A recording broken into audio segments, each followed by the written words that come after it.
NCERT biology के YouTube channel पर मैं सुनील कुमार यादव आप लोगों का स्वागत करता हूं। आज मैं कक्षा 12 लेक्चर नंबर 4 यूनिट नंबर 2 आनुवंशिकता एवं जैव विकास को पुनः फिर लेकर के उपस्थित हुआ हूँ।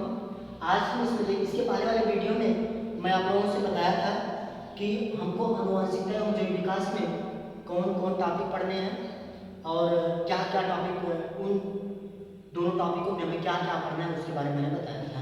तो आज सबसे पहले टॉपिक जो हमारा था आनुवंशिकी था उसके बारे में हम अध्ययन करेंगे। सबसे पहले हम जानेंगे कि आनुवंशिकी जेनेटिक्स किसे कहते हैं। आनुवंशिकी या जेनेटिक्स किसे कहते हैं, इसकी खोज सबसे पहले किसने किया था उसके बारे में हम देखेंगे। तो सबसे पहले हम सुनेंगे कि आनुवंशिकी जेनेटिक्स, आनुवंशिकी क्या है। आनुवंशिकी जीव विज्ञान की वह शाखा है, आनुवंशिकी जीव विज्ञान की वह शाखा है जिसके अंतर्गत आनुवंशिक लक्षणों का अध्ययन करते हैं, उसे आनुवंशिकी कहते हैं। ठीक, मैंने क्या कहा फिर से एक बार सुनेंगे। आनुवंशिकी जीव विज्ञान की वह शाखा है जिसके अंतर्गत आनुवंशिक लक्षणों का अध्ययन किया जाता है, उसे आनुवंशिकी कहते हैं। और आनुवंशिकी की खोज सबसे पहले बेटसन नामक वैज्ञानिक ने 1905 ईस्वी में किया था। खोज किसने किया था? खोज या प्रतिपादन, कभी कभी आप लोगों को एग्जाम में पूछता है कि आनुवंशिकी शब्द का प्रतिपादन सबसे पहले किसने किया था, तो आप लोगों को बताना है बेटसन नामक वैज्ञानिक ने। कौन? बेटसन नामक वैज्ञानिक ने सबसे पहले 1905 ईस्वी में आनुवंशिकी की खोज किया था। ठीक, और अब मैं परिभाषा को लिख रहा हूँ, आप लोग की कॉपी कलम लेकर के साथ में बैठ जाइए और नोट्स को बनाते चलिए। ठीक, तो लिखेंगे आनुवंशिकी, आनुवंशिकी जीव विज्ञान की वह शाखा है, जीव विज्ञान की वह शाखा है, वह शाखा है जिसके अंतर्गत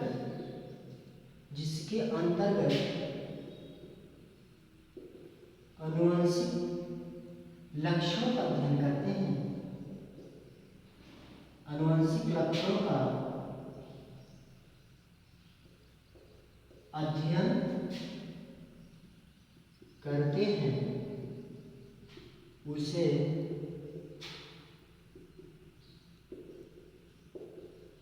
आनुवंशिकी कहते हैं, उसे आनुवंशिकी कहते हैं। मैंने क्या कहा?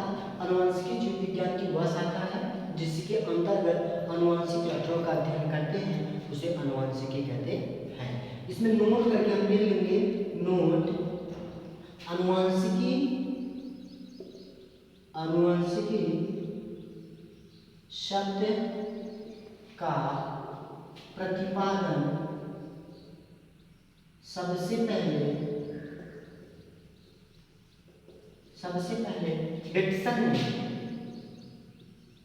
बेटसन, थोड़ा हाईलाइट कर लेंगे, बेटसन ने 1905 ईस्वी में, बेटसन ने 1905 ईस्वी में किया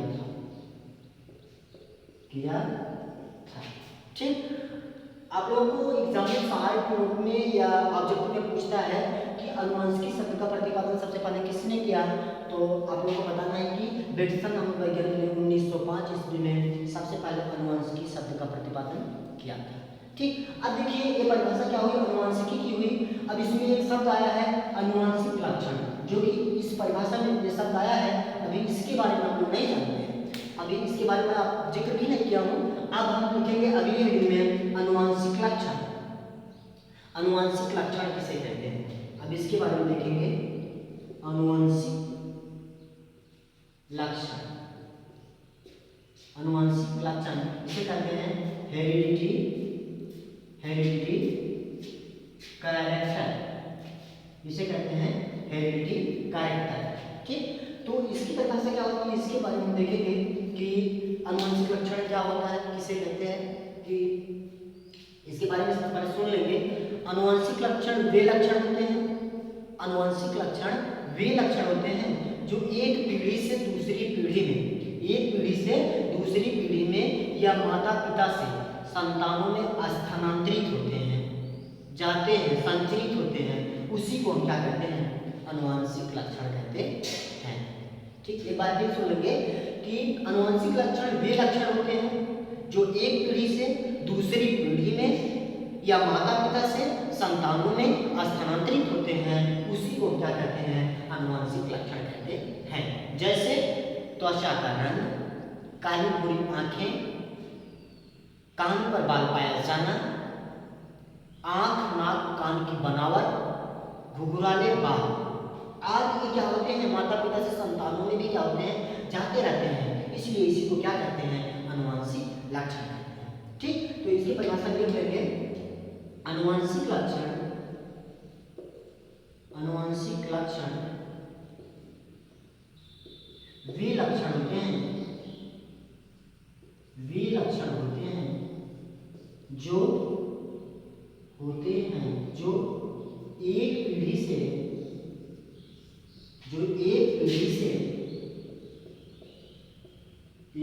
से दूसरी पीढ़ी में या पुस्तक में लिखेंगे माता पिता से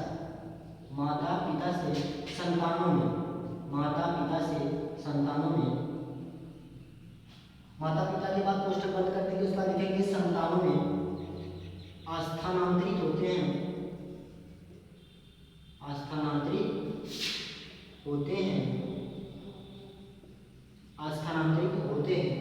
उससे स्थानांतरित या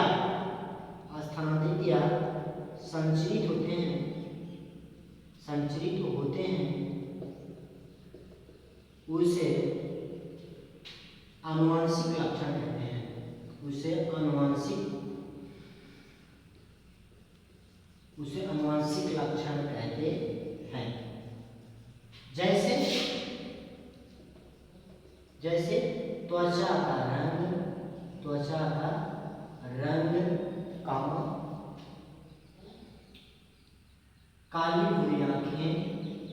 काली भूरी आंखें,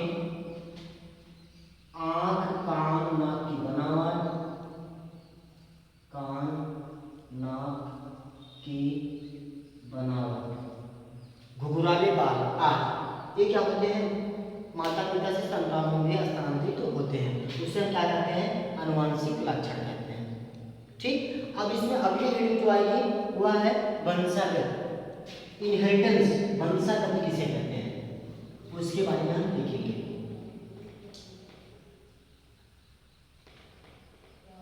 वंशागत इसे कहते हैं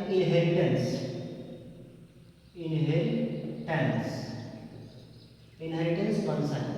अब देखिए यहाँ पर मैंने लिखा वंशागत है। अब वंश माने क्या होता है? पीढ़ी होता है। सब लोग जानते हैं कि वंश माने क्या होता है? पीढ़ी होता है। गति माने क्या होता है? जाना होता है। अर्थात हम कह सकते हैं इसको कि वे लक्षण जो एक पीढ़ी से दूसरी पीढ़ी में या माता पिता से संतानों में स्थानांतरित होते हैं, स्थानांतरित होने की प्रक्रिया को हम क्या कहते हैं? वंशागत कहते हैं।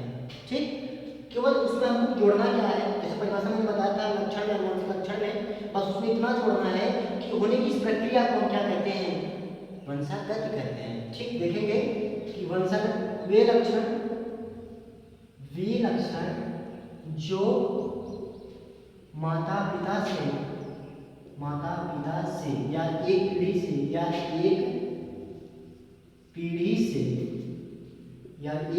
दूसरी पीढ़ी में स्थानांतरित होते हैं, एक पीढ़ी से दूसरी पीढ़ी में स्थानांतरित होते हैं, होने की इस प्रक्रिया को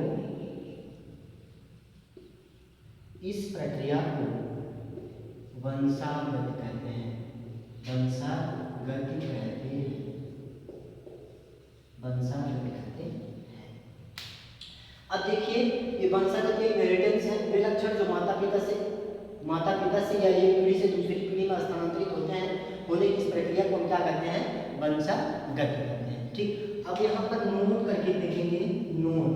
नोट करके लिखेंगे कि वंशागति का अध्ययन, वंशागति या अनुवांशिक लक्षणों का प्रयोग सबसे पहले ग्रेगर जॉन मेंडल ने किया था।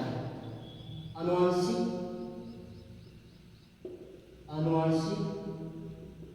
लक्षणों का प्रयोग सबसे पहले ग्रेगर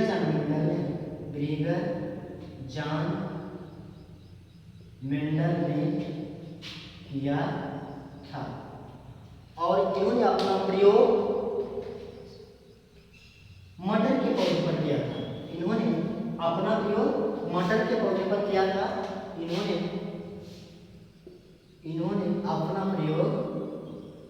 अपना प्रयोग मटर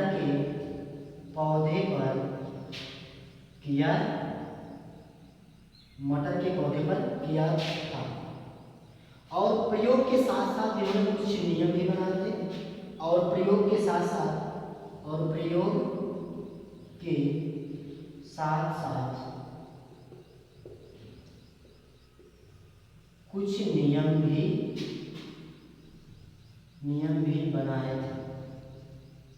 कुछ नियम भी बनाए थे। इसलिए इन्हें आनुवंशिकी या आनुवंशिकता का जनक कहा जाता है। इसलिए आनुवंशिकी का जनक कहा जाता है। ठीक, मैंने कहा कि नोट करके लिखेंगे आनुवंशिक लक्षणों का प्रयोग सबसे पहले ग्रेगर जॉन मेंडल ने किया था। इन्होंने अपना प्रयोग सबसे पहले मटर के पौधे पर किया था जिसका वैज्ञानिक नाम होता है पाइशम सटाइवम होता है और इन्होंने प्रयोग के साथ साथ कुछ नियम भी बनाए थे और इसलिए इन्हें आनुवंशिकी का जनक कहा जाता है। एक शब्द आप लोग देखिए, सबसे पहले जो वीडियो मैंने दिखाया था अनुवंशिकी, उसमें देखिए आप लोग कंफ्यूज मत होना कि जब पूछे कि अनुवंशिकी शब्द का प्रतिपादन जब पूछे तो आप लोग क्या बताना, बेटसन ने किया था 1905 ईस्वी में। जब क्या पूछा जाएगा, प्रतिपादन। लेकिन जब अनुवंशिकी का प्रयोग पूछा जाए तो आप लोग तुरंत ग्रेगर जॉन मेंडल महोदय का नाम लेंगे। ग्रेगर जॉन मेंडल ने प्रयोग किया था। प्रयोग की बात आए तो ग्रेगर जॉन मेंडल और प्रतिपादन की बात आए, खोज की बात आए तो बेटसन 1905 ईस्वी में। ठीक, ये हमारा लेक्चर नंबर 4 था कक्षा 12 के लिए। मैं आप लोगों से एक रिक्वेस्ट करना चाहता हूँ, जब भी हमारे यूट्यूब चैनल पर हमारा वीडियो आप लोग ओपन करें तो राइट साइड में सब्सक्राइब का बटन, सब्सक्राइब लिखा हुआ मिलेगा, उस पर आप लोग क्लिक करके सब्सक्राइब करिए और शेयर करिए। और अगले वीडियो में फिर हम अगले लेक्चर के साथ मिलते हैं। तब तक के लिए धन्यवाद। ओके।